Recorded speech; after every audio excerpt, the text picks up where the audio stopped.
जिसमें क्वेश्चन पूछा जाता है आपके एग्जाम में इस तरीके से कि अंगूर की खेती का वर्णन इन निम्न बिंदुओं के आधार पर कीजिए। तो बिंदु आपके जो नीचे दे रखे हैं, इन बिंदुओं में से आप, जैसे मैंने 11 बिंदु एकत्रित किए हैं, ज़रूरी नहीं सभी बिंदु पूछ जाएं, इनमें से कोई से भी 4 या 3 बिंदु या 5 बिंदु, 3-4 बिंदु आपके जो है कि पूछ लिए जाते हैं। जैसे हम बात कर लेते हैं कौन कौन से बिंदु पूछते जाते हैं।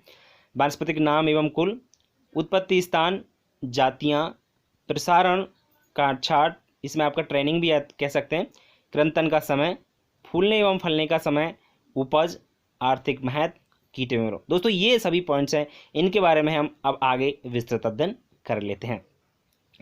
सबसे पहला पॉइंट आपका जो है वो है वानस्पतिक नाम एवं कुल। तो आपको पता होना चाहिए वानस्पतिक नाम एवं कुल में अंगूर का वानस्पतिक नाम है बायटिस बाइनीफेरा।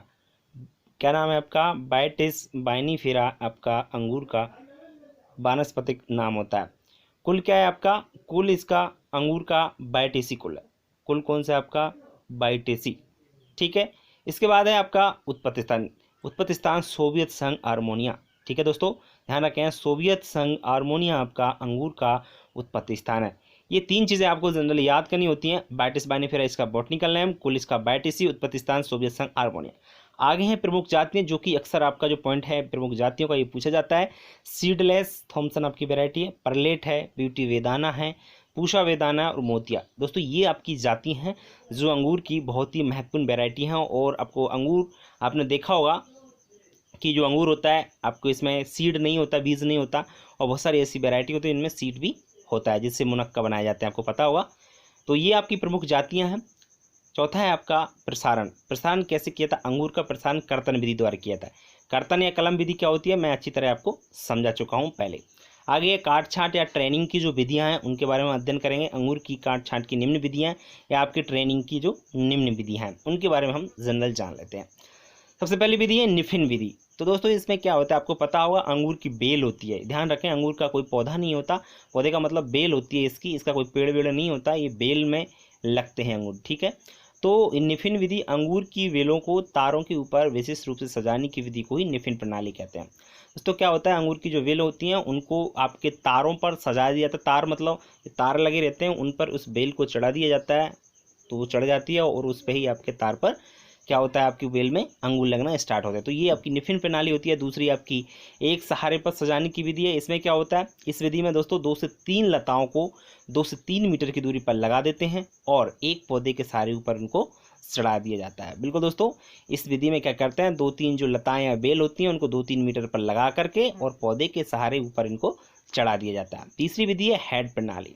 यह विधि एक सहारे सजाने की विधि की जैसी है, सिर्फ अंतर इतना है दोस्तों कि सहारे के लिए इसमें लकड़ी या खंभा का प्रयोग किया जाता है। तो लकड़ी है या कोई लोहे का खंभा है तो उस पर इसकी जो बेलें होती हैं अंगूर की उनको चढ़ा दिया जाता है, उसको हेड प्रणाली के नाम से जाना जाता है दोस्तों। चौथा है आपका पांडाल प्रणाली। पंडाल प्रणाली जो होती है इसमें पांडाल जैसी आकृति बनाकर लताओं को चढ़ने दिया जाता है। बिल्कुल दोस्तों, तार के द्वारा या किसी के द्वारा लकड़ी के द्वारा भी पांडाल जैसी एक आकृति बना दी जाती है और जो पांडाल जैसी प्रकृति में आप उस पर क्या होता है जो बेलें होती हैं आपकी उनको उस पर चढ़ने दिया जाता है, जिससे एक अच्छा आप कह सकते हैं लताएं पूरी तरीके अच्छी तरीके से उस पर चढ़ जाती हैं। दोस्तों ये 4 विधि हैं आपकी, जिसमें ट्रेनिंग या काट छाट की जो विधि हैं चारों का विशेष ध्यान रखें, जिसमें आपकी जो अंगूर की लताएं होती हैं बेल होती हैं वो उस पर चढ़ करके और अच्छी तरीके से वो बढ़ती जाती हैं और उसमें फल बन लगते हैं। निफिन प्रणाली है आपकी पहली, दूसरी मैंने एक सहारे पर सजाने की विधि, तीसरी हेड प्रणाली और चौथी आपकी पांडाल प्रणाली। ठीक है दोस्तों, ये आपको समझ में आया होगा। आगे बात करते हैं नेक्स्ट जो आपका पॉइंट्स है। नेक्स्ट पॉइंट आपका है कृंतन का समय। अच्छा पॉइंट है, ये भी पूछा जाता है आपका कृंतन का समय, इंपॉर्टेंट पॉइंट है दोस्तों। अंगूर में कृंतन का समय उसकी जातियों में फूल फलत के ऊपर निर्भर करता है। बिल्कुल, उसके फूल कब आते हैं उस पर फल कब आते हैं तभी उसमें जो कृंतन की क्रिया है वो की जाती है। ठीक है दोस्तों, पश्चिमी भारत में इसकी 2 फसलें ली जाती हैं और कृंतन भी 2 बार किया जाता है, अप्रैल एवं अक्टूबर में।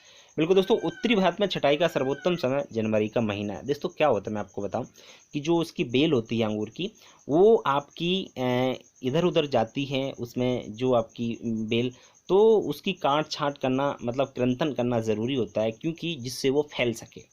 फैल जाती है, कई उसमें क्या होती हैं आपकी कलियां निकल के और अलग अलग आपकी जो होती है बेल, बहुत सारी बेल निकलें, इसलिए उसमें कृंतन किया जाता है। क्योंकि एक सीधी बेल जाएगी तो सिर्फ उसमें फल कम लगेंगे, अगर उसकी थोड़ा कृंतन कर देंगे, बीच में से काट देंगे उसको, तो कई जगह से उसको कृंत अच्छी तरीके से उसको ट्रेंड कर देंगे तो उसकी जो है बेल बहुत चौड़ी हो जाएंगी, जिससे उसमें फूल भी अधिक लगेंगे, जब फूल अधिक लगेंगे तो फल भी अधिक लगेंगे। इसलिए टाइम, समय का विशेष ध्यान रखें कि उत्तरी भारत में जनवरी का जो महीना है उसमें आपको कृंतन का जो समय है उस समय उसको कृंतन किया जाता है। 8वां पॉइंट है फूलने एवं फलने का समय। सब जानते हैं उत्तरी भारत में फल मार्च से अप्रैल तक आते हैं, जबकि दक्षिणी भारत में सितंबर से अक्टूबर में आपके किस्में आपका जो अंगूर होता है उसमें फल आता है। तो ये जनरली कुछ याद करने की चीज़ें हैं, महीनों को तो आपको थोड़ा सा याद करना होगा।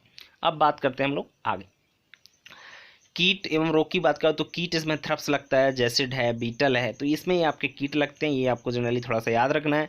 रोग बात करें तो पाउडर मिल्ली और डाउन मिल्ली दोनों आपके फफूंद जनित रोग हैं जो कि आपके अंगूर को नुकसान पहुंचाते हैं। तो इनके बारे में आप नियंत्रण के बारे में थोड़ा सा ध्यान रखें। अगर नियंत्रण पूछा जाता है तो फफूंदनाशी, अगर ये रोगों का नियंत्रण है तो फफूंदनाशी दवा से आप छिड़काव करके इनका नियंत्रण कर सकते हैं। और आपके जो कीट है उनका कीटनाशी दवा जो होती है उसको आप 1 से 1.25 लीटर की मात्रा लें और प्रति हेक्टेयर के हिसाब से आप इसका छिड़काव कर दें। 1 से 1.25 लीटर मात्रा 1000 लीटर पानी में घोल लें और उसका आप छिड़काव कर सकते हैं। उपज की बात करते हैं, 10वां पॉइंट जो है वो 85 से 100 क्विंटल प्रति हेक्टेयर आपको लगभग अंगूर की जो है 1 हेक्टेयर में उपज मिल जाती है।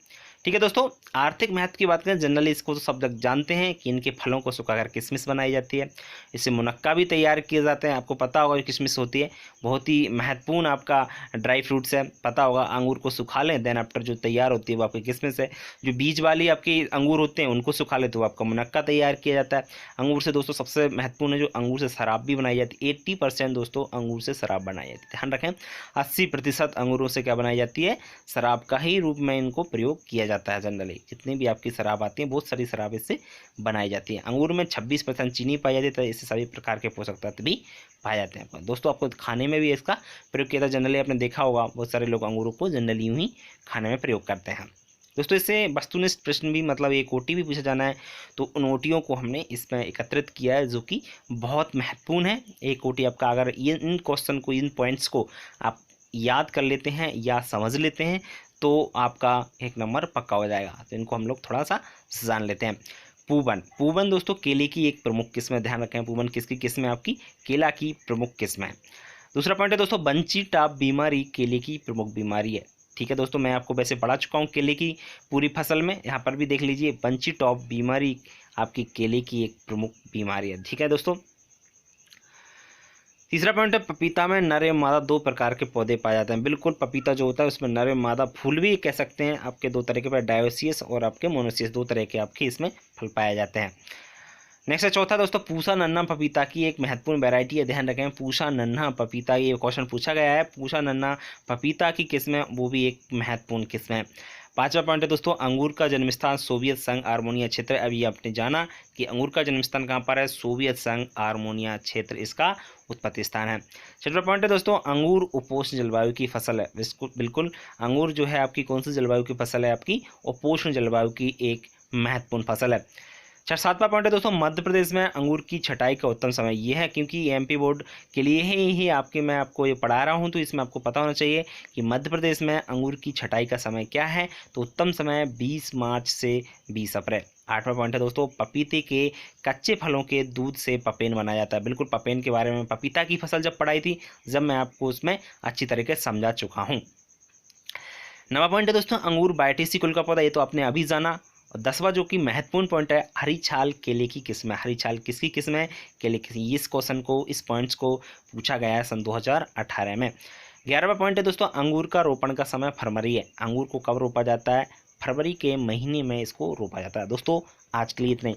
दोस्तों 13वां चैप्टर कंप्लीट हो गया है आज पूरा, और हमने आपको 3 फसलें पढ़ाई हैं, ध्यान रखें। पपीता, केला और अंगूर, तीनों को कंप्लीट कर लीजिए आप लोग। समझ में अगर कहीं पे नहीं आया हो तो आप हमारे कमेंट बॉक्स में लिख कर भी, और दूसरा आप व्हाट्सअप पर भी पूछ सकते हैं। हमारा मोबाइल नंबर है 7224002628 पर कॉल करके या व्हाट्सअप करके कहीं किसी को डाउट होता है तो आप पूछ सकते हैं। दोस्तों वीडियो अगर आपको अच्छा लगे तो वीडियो को लाइक जरूर करें, दोस्तों को शेयर करना बिल्कुल ना भूलें। अगर आप हमारे यूट्यूब चैनल पर नए हैं तो चैनल को सब्सक्राइब जरूर कर लें, बेल आइकन को दबाना बिल्कुल ना भूलें, जिससे दोस्तों आपको नए वीडियो का नोटिफिकेशन सबसे पहले मिलता है। दोस्तों पढ़ाई करते चलिए, कभी भी दिक्कत नहीं आना चाहिए आपको। आज के लिए इतना ही, कल फिर मिलेंगे। नमस्कार।